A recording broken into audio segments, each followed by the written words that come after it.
الحديث عن الحوادث لن ينتهي طالما أن هناك فئة غير ملتزمة بتعليمات وقواعد المرور.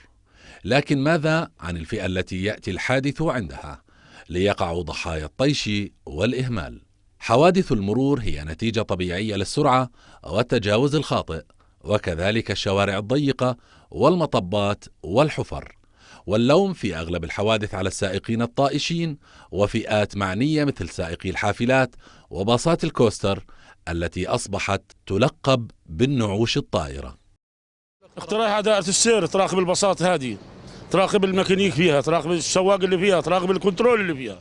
والله انه يركبوا كاميرات مراقبة بالباص اهم اشي هذا، لانه دائما باصات كثير مسرعين وكثير يعني بسوقوا بطريقة متهورة.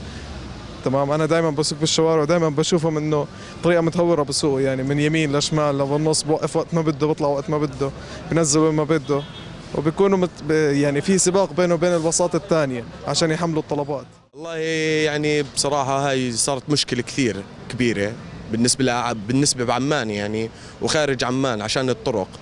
والحل انه الامانة يعني تشوف لها حل بصراحة، يعني الامانة عدم ماخذ بتعمل شغلات ما إلها داعي، وبتحط شغلات ما إلها داعي، يعني بتصرف يعني مصاري ما لهاش داعي، اشياء فارطة. يعني تشوف حل الشوارع نصها مكسرة. الحقيقة في استهتار كثير من السواقين وعدم اتخاذ الأمور اللازمة. بعدين يا أخي لا السرعة سرعة السيارات هاي خطيرة جدا، هذه لازم يمشوا على مهلهم يتأنوا بقواعد السير. والله يا سيدي، أول إشي يعملوا يشوف السايق نفسه الريكورد تبعه بالماضي. احنا للاسف عندنا اللي بصير سايق اللي مش لاقي شغله او حاجه بيروح بدبر حاله بسوي رخصه جميع السيارات بصير سايق حافله. المفروض يطلعوا عليه، في عليه اسبقيات، في عليه مبين حوادث قديمه سابقه، ولا فبكون الريكورد السير عنده والريكورد الامني عنده مبين انه هذا الشخص عنده مسؤوليه ولا ما عندوش مسؤوليه، لانه اللي قاعدين بيعملوا حوادث بهالشكل هذا زي اللي صار بإربد هذاك اليوم، هذا حادث عدم مسؤوليه، لانه ما عندوش شعور بالمسؤوليه هذا السايق. يعني ممكن انهم يلتزموا بالقواعد المرور اولا، اخلاقيات الشوارع يلتزموا فيها مضبوط. كثير في عندنا احنا ازمه اخلاق، ما عندنا ازمه مرور بالطريقه اللي بنحكي فيها. في امور كثيره ممكن، السرعه الزائده كذلك لها دور كبير، كذلك الباصات والحافلات الكبيره، الحمول الزائده. أنا بوجهة نظري إنه يعني الطرق يكون عليها رقابة أكثر من خلال تزويد عدد الدوريات الخارجية على الطرق الخارجية، خصوصا الإشارات، نوعية الطرق، يعني يهتموا بالطرق أكثر من الرصف والأمور هاي. في عيني شفت الحكي هذا، يعني صراحة في تقصير كثير، يعني الشوارع ما شاء الله شيء يعني صراحة بيرفع الراس. وعندنا يعني بالنسبة للسواقين السرعة يعني موجودة، يعني إن شاء الله إنه بتحسن الوضع أفضل ويصير أحسن من هيك بإذن الله.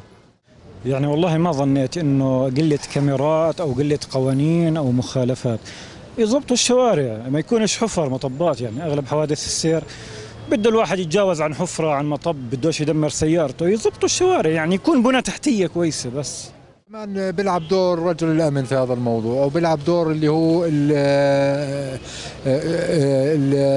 قائد المركبة اللي هو الشوفير، معنى آخر بيلعب دور. لازم يكون يعني يتقيد بالشواخص التعليمية لإدارة السير ويمشي على مهله، يعني زي الحادث اللي صار امبارح وراح فيه 6 من الضحايا. يعني هذول أولاد وطننا وأولادنا، يعني الكل بيحزن وبيزعل عليهم. 100 يعني بيعملوا حوادث قاعدين من الواحد بيطيبلوش ببيضة، هم بيسرعوا بالسيارات قاعدين مجانين، لانهم بسواقتهم كلها مجانين.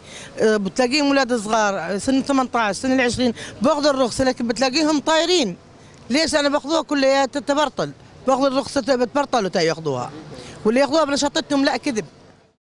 هل تكفي الحملات التي تهدف الى الحد من الحوادث؟ وهل تولي الجهات المعنيه السائق وهو السبب الرئيسي لحادث السير بالتوعيه المروريه المستمره؟ وهل القوانين التي تنظم حركة السير كافية ورادعة وتطبق بعدالة على الجميع؟ هي أسئلة برسم الإجابة أمام الجهات المعنية.